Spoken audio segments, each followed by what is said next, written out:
सरकार आर्थिक अडचणीत आहे.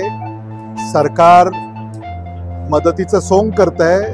सरकार मदत करेल असं वाटत नाही. करायची असती तर आतापर्यंत जाहीर केली असती.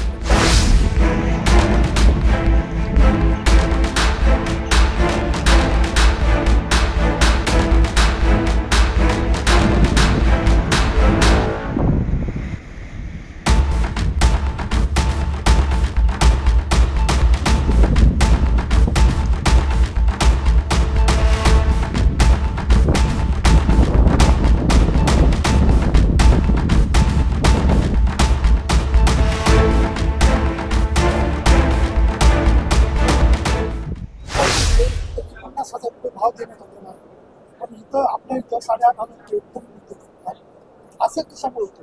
पंजाब सरकार देऊ शकते, आपल्या सरकार सोंग करतंय. त्यांना वेळ काढायची आहे. सरकार मदतीसाठी गंभीर आहे असं वाटत नाही. नदीकाठची जी जमीन आहे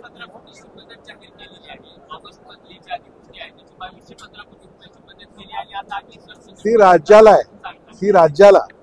आमचा असा दावा आहे की एका जिल्ह्याचं नुकसान 3-4 हजार कोटी रुपये आणि तुम्ही जर 20 जिल्ह्यांना मदत जर 1,500 कोटी करणार असाल तर त्याला काही अर्थ नाही. नदीकाठच्या शेतकऱ्यांचं झालेलं आहे, त्यांच्यासाठी वेगळी उपाययोजना ही सरकारनं आता राबवली.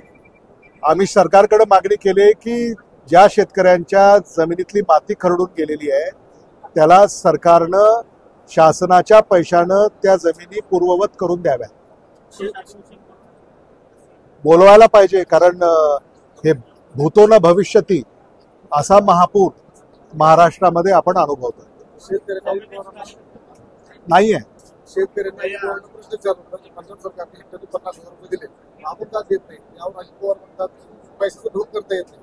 मला असं वाटतं की सरकार एवढं हतबल झालंय का? नाही, सरकार आर्थिक अडचणीमध्ये आहे आणि जो वायफळ खर्च सरकार करतंय अनेक प्रकल्पांवर ज्याची गरज नाहीये, त्यामुळं आज सरकारलाच देणं एवढं झालंय की आता पैसे उभे जरी करायचं म्हटलं तरी त्यांच्या नाकेनऊ यायला लागले. शक्तीपीठला 83 ते 82,000 सरकार खर्चू शकते, शेतकऱ्यांना 50,000 रुपये का देऊ शकते? कारण त्यांची प्राथमिकता ती नाही आहे. म्हणजे शेतकऱ्याच्याच जमिनी घ्यायच्या, महामार्ग करायचे, ज्याला शेतकरी विरोध करतायत आणि आता शेतकरी अडचणीत आहे तर त्या शेतकऱ्याला मदत करायची नाही किंवा त्याबाबत सरकार गंभीर नाही असा आमचा दावा आहे. देशमुख साहेब असताना 13,500 रुपये मदत दिली.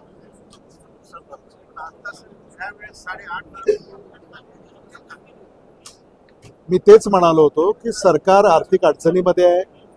हे सगळं तोंडाला पाणी पुसणे या पलीकडं सरकारची भूमिका दुसरी काही आहे असं वाटत नाही.